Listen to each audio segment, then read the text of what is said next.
The 10-year Treasury's new highs, when we think rates will peak, and when we'll pick up longer maturity bonds, plus who might want to consider going long now despite our thinking on peak rates.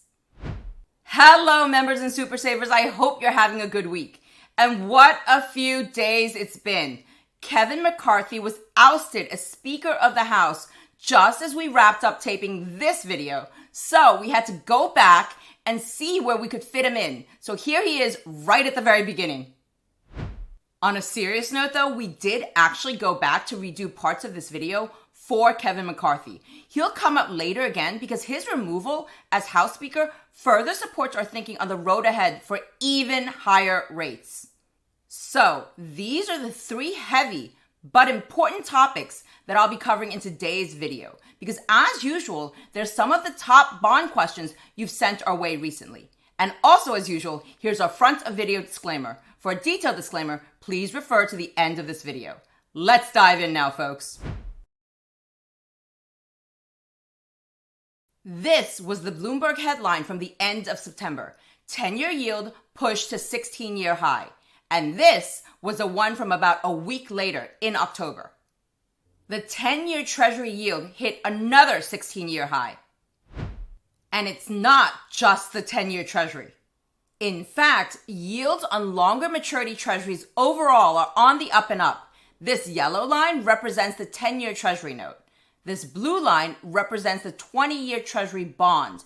And this green line represents the 30-year Treasury bond. And for those of you who are going out longer than T-bills, but not quite in the 10, 20, and 30-year territory, the 2-year Treasury note, this red line here, has also been trending upwards nicely. Our channel regulars know that these recent highs don't come as a surprise to us here at Diamond NestEgg.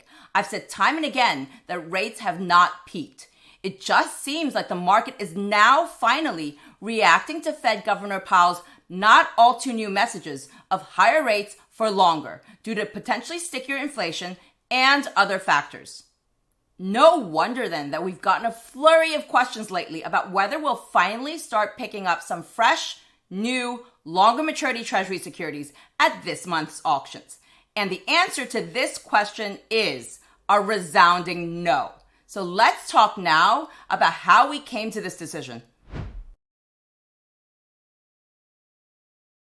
When the government starts slowing down its spending and won't need to issue as many treasuries as it's been doing to finance the deficit, that's when we think rates will peak and when we'll pick up longer maturity bonds. Because as we see it, our current high government spending and the ensuing budget deficits will propel rates even higher for U.S. Treasuries. And not just in one way, but in two ways. Here's how high government spending and budget deficits impact rates. First, the government needs to borrow a lot of money to finance its spending. In fiscal year 2023 that just ended, the federal government collected $3.97 trillion of revenues. But in that same period, they spent $5.5 trillion, leading to a budget deficit of $1.52 trillion. Another way of looking at this is that 28 cents of every dollar the government spent was borrowed. Or as JP Morgan CEO Jamie Dimon phrased it, for more visual perspective, we've been spending like drunken sailors. And the we that he's referring to is the federal government, by the way. So the government will need to sell a lot of treasuries in the coming years to cover its budget deficits. The laws of supply and demand say that this means the government will have to pay higher rates to sell all of its debt, all these treasury securities, to investors like you and me. That's the first way that current high government spending and the ensuing budget deficits will propel rates even higher for U.S. Treasuries. The second way is via the indirect impact on inflation. The more borrowed money the government pumps into the economy, the more inflation it causes. So you could say that the federal government is directly counteracting what the Fed is trying to do. While the Fed is hitting the brakes on inflation, so to speak, with rate hikes and its balance sheet contraction, the federal government is stepping on the accelerator really fast by borrowing and spending ever more. And the Fed can only react by braking even harder to avoid the vehicle, inflation, from spinning out of control completely. And this means higher rates for longer, in Fed Governor Powell's by now famous words. Powell also shared his sentiments a bit more directly, or at least a bit more directly by the standards of Fed governors, in June of this year, when asked by the media whether the Fed's monetary policy would be able to keep inflation in check, even though the government is keeping its spending at such high levels. I will say, and many of my predecessors have said, that we're on an unsustainable fiscal path, and that needs to be addressed over time. The latest long-term budget outlook from the Congressional Budget Office, the CBO, shows us what Powell and Diamond are referring to. The CBO's projections show that federal deficits increase from 6% of GDP in 2023 to 10% of GDP in 2053. Federal debt held by the public being you, me, institutional investors, and so on, is currently slightly below 100% of GDP. And by 2053, the CBO projects that debt held by the public will reach over 180% of GDP if we follow the current course. So, the federal government has been spending like drunken sailors, and as things stand now, the CBO's projections show that the federal government plans to continue spending like drunken sailors. And as we just discussed, high government spending coupled with high deficits will cause Treasury rates to remain high and go even higher because firstly, the Treasury will have to sell all the newly issued paper to finance that spending, and as a result, pay higher rates for that newly issued paper. And secondly, because the high deficit finance spending will induce inflation and therefore encourage the Fed to keep rates higher for longer. As I've said often on this channel, rising interest rates are great for our members and super savers who are laddering T-bills or have savings parked in money market funds, CDs, and or high yield savings accounts. For us, rising interest rates mean more interest income. For a government who's issuing those treasuries though, rising interest rates mean more interest expense. In fact, net interest costs are currently one of the government's fastest growing expenditures. They increased by 88% from a COVID low of $352 billion in 2021 to a new high of $663 billion for fiscal year 2023. And not surprisingly, net interest costs are expected to become a larger and larger percentage of our overall deficit in the coming years. So, our prediction is that we haven't seen the peak of Treasury rates yet. That's good news for our members and super savers who are picking up new Treasuries at ever more attractive rates.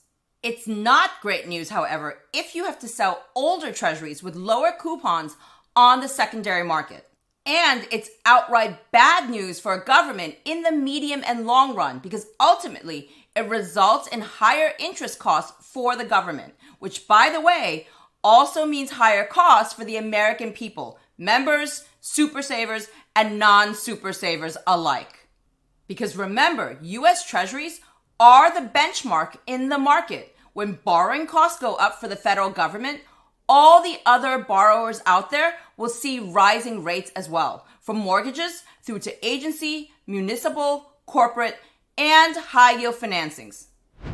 In any case, as we shared with many of our Diamond NestEgg members in last month's live member Q&A, only when Washington does feel and acknowledge the pain of high interest rates, that's when they'll start to get this part of the equation under control. And that's when we'll know, when you and I will know that the Fed has raised rates high enough, that we're close to or at peak.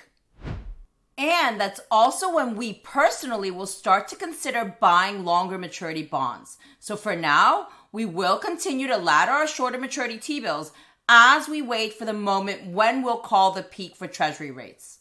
It just doesn't seem that Washington is on a sustainable and predictable path yet to fix our nation's finances. As I said in our shutdown video from September, And if I were a betting kind of girl, which I'm not, but if I were, I'd bet that this continuing resolution versus shutdown decision will be made shortly before midnight on September 30th, right before fiscal year 2024 begins on October 1st. The deal came 3 hours before midnight. And yes, I do think that despite this deal for a continuing resolution, we are headed for a shutdown at some point. Or perhaps it'll be another continuing resolution in November if we manage to get a new Speaker of the House in there in less than 15 rounds of voting, which was what it took to get McCarthy appointed. A lot is at stake, and to make things even more complicated, 2024 is an election year. So let's see on this one. For now, for today, let's get back to our primary agenda of peak Treasury rates.